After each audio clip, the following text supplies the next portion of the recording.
you very much. Thank you. Yes, I am from South Wales, and recently I was in the Lower Hutt. And can I just say how great it was to be back in a valley? It was great to be back in a valley, away from Wellington and all your big city rules.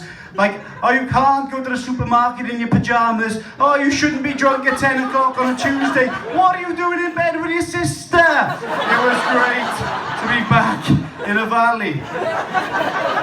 If you're surprised to see a Welshman in the final, you're not half as surprised as they are back home. It's a national holiday back home. The Welsh don't get into many competitive finals. In fact, there is no word in the Welsh language for final.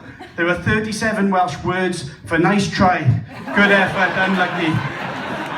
I love language, and it was great last week to see that Te Reo Māori has now got taonga status, treasure status. It's really important for the future of the language.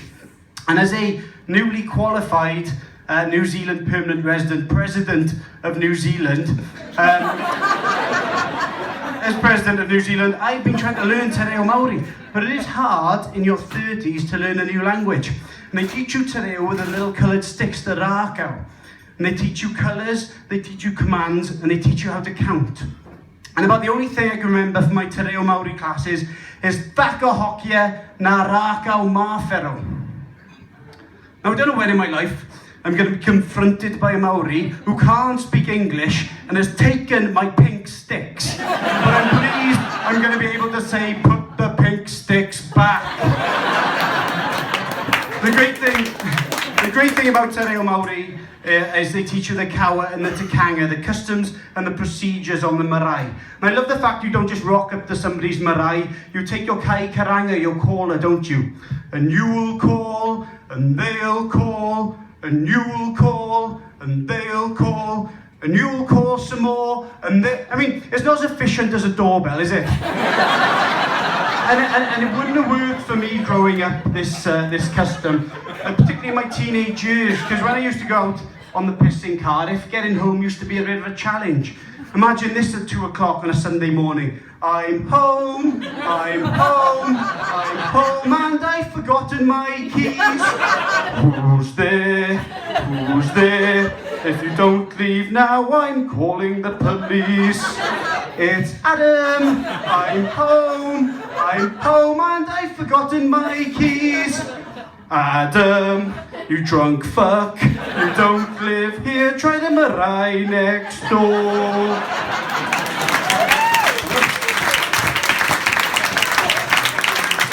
Language used to be the biggest communication barrier, didn't it? But it's not anymore for me. Technology is now the biggest communication barrier. I don't know if I'm texting or tweeting, Instagramming, Facebooking. And don't get me wrong, I am 34, which is technically Generation Y. But I'm one of the older ones. I'm like a Gen Y master, if you like. And if, like me, you're north of 30 this year, you'll remember a computer in your house that was connected to nothing but the power. We didn't have the internet growing up. We didn't have Google. We had our own version of Google. We used to call it knowledge. And if somebody asked you a question, instead of saying, I'll Google that, you'd say, I'll answer that using my knowledge. Of course, growing up in South Wales, 85% of questions went unanswered. We didn't have the internet. Our only form of long-distance communication was the humble house phone. Do you remember the house phone? If you don't remember the house phone, do this. Get your smartphone, tape up the screen so you can't see who's calling, chain it to a communal area in your house or your flat, and when it rings, let anybody answer it. It's like a permanent game of discussion roulette. The house phone was my first introduction to a device I now know as the cock block. You see, growing up without the internet, we didn't have this liking business or this swiping left or right. If you fancied somebody, you'd have to go up to their face and ask them out. And if you were lucky enough that they liked you back, you'd get their phone number and you'd arrange a time to call them. Now, you could have been as vague as you wanted with this time, or you could have been as specific as you wanted with this time. It didn't matter. As soon as you dialed that number, only one person was going to answer, Dad. And as soon as Dad realised he was a pubescent boy trying to hook up with his daughter, he'd say, fuck off, she's not here. Of course, technology's changed the way dating works. I was out with my mate the other day, he said, how did you meet your missus? I said, oh, you know, the standard way. We met at work, went out on a date, and that went well. So we went out on a few more dates. And we went on a few more dates, and a few more dates, and a few more dates after that, and we soon find ourselves in a relationship. He said, well, that sounds like hard work. Why didn't you just Snapchat her a picture of your cock? Now, I may not know anything about communication in this digital age, but if there's one thing I do know, it's that nobody was ever impressed by an erection that disappears 10 seconds after you started looking at it. I don't know, I do not know why I would listen to him either. He works in IT, I don't know what he knows about dating.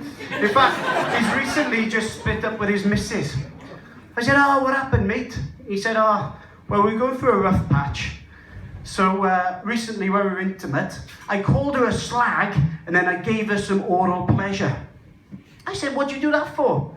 He said, oh, well, I thought I could reboot the relationship by turning you off and turning her back on again. Thank you very much. Cheers.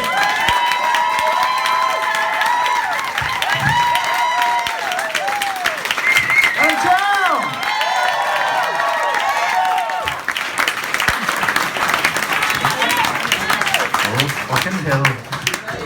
All right, ladies and gentlemen, it's time to take a break.